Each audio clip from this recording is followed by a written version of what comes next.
Assalamualaikum warahmatullahi wabarakatuh. Perkenalkan, nama saya Ocha Septiamayansi dengan NIM 240422062.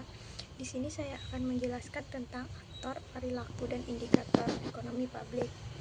Yang pertama yaitu aktor ekonomi publik terbagi beberapa. Yang pertama yaitu penyelenggara negara, dibagi menjadi 3, yaitu yang pertama, eksekutif atau pemerintah sebagai pelaksana undang-undang dan peraturan untuk kepentingan publik yang sudah disepakati dan disetujui oleh rakyat melalui wakilnya di parlemen.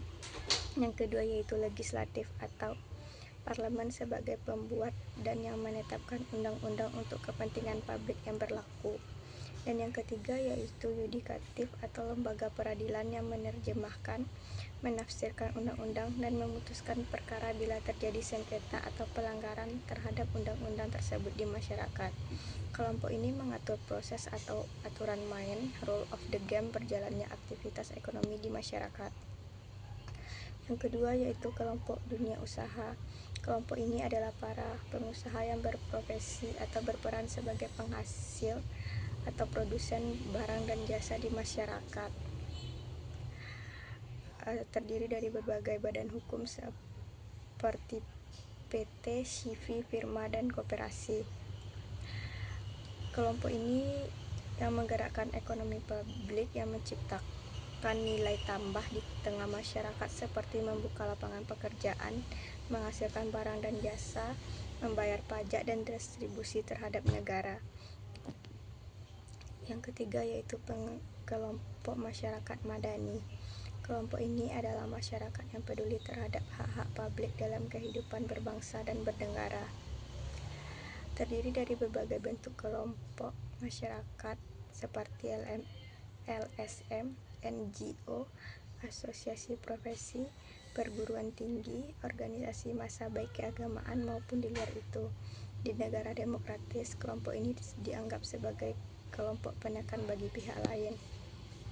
Selanjutnya yaitu perilaku aktor ekonomi publik. 1. Perilaku penyelenggara negara, menjaga kepentingan dan kesejahteraan masyarakat secara luas atau dikenal dengan kepentingan publik, baik publik sebagai produsen maupun konsumen. Penyelenggara negara harus mampu mempertemukan kepentingan dua kelompok agar ekonomi tetap berjalan. Yang kedua, perilaku dunia usaha, mencari laba sebesar mungkin dan selama mungkin sehingga kelompok ini akan berproduksi pada tingkat laba maksimum. Perilaku dunia usaha atau produsen ini akan berdampak pada kondisi perekonomian masyarakat. Yang ketiga yaitu perilaku masyarakat, memutuskan kepentingan secara umum. Masyarakat atau konsumen akan berperilaku menjadi pembeli barang dan jasa dengan harga termurah serta kualitas dan pelayanan terbaik. Selanjutnya yaitu indikator ekonomi publik. Yang pertama, pendapatan atau income. Aspek pendapatan sebagai sumber nafkah memerlukan dua faktor pendukung, yaitu yang pertama, tersedianya lapangan pekerjaan. Keberhasilan pemerintah suatu negara diukur antara lain seberapa kecil tingkat penganggurannya. Yang kedua yaitu stabilitas nilai tukar. Stabilitas nilai tukar baik internal maupun eksternal juga berpengaruh pada peningkatan pendapatan, khususnya daya beli konsumen. Indikator yang kedua yaitu makin banyaknya pilihan konsumsi barang dan jasa. Semakin banyak maka semakin menunjukkan kesejahteraan masyarakat. Yang ketiga yaitu meningkatkan aktivitas ekonomi. Peningkatan aktivitas ekonomi akan meningkatkan pendapatan negara. Bila pendapatan negara bertambah, maka akan mendorong peningkatan pelayanan kepada masyarakat.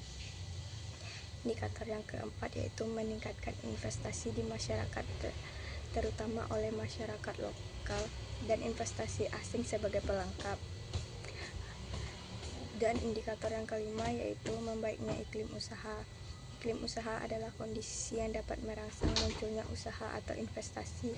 Jika iklim usaha suatu negara tidak kondusif, maka pengembangan investasi tidak akan optimal. Hanya itu materi yang dapat saya sampaikan. Saya ucapkan terima kasih. Wassalamualaikum warahmatullahi wabarakatuh.